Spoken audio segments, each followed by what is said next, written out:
కర్నూలు జిల్లా పత్తికొండలో 2 పేర్లతో ఓ private school నిర్వాకం బట్టబయలైంది. Yashoda garden స్కూల్కు అనుమతులుండగా శ్రీ చైతన్య స్కూల్ పేరుతో స్కూల్ను నిర్వహిస్తున్నారు. ఈ విషయం తెలుసుకున్న విద్యార్థి సంఘాల నాయకులు శ్రీ చైతన్య స్కూల్ పేరుతో అధిక ఫీజులు వసూలు చేస్తున్నారు అంటూ విద్యాశాఖ అధికారులకు ఫిర్యాదు చేశారు. వారి ఫిర్యాదుతో స్కూల్పై విచారణ చేపట్టగా శ్రీ చైతన్య స్కూల్ పేరుతో స్కూల్ నిర్వహిస్తున్నట్లు వెల్లడైందని చెప్పారు. దీంతో బుక్స్ రికార్డు రూమ్ను ఎంఈఓ సీజ్ చేశామన్నారు.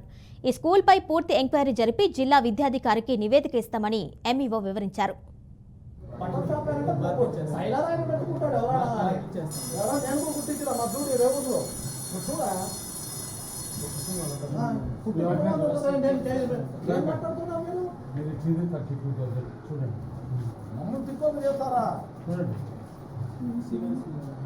మేమేం ఆన్సర్ చెప్పుకోవాలా? మన స్కూల్ పేరేమి? అవన్నీ రిమూవ్ చేసేయండి.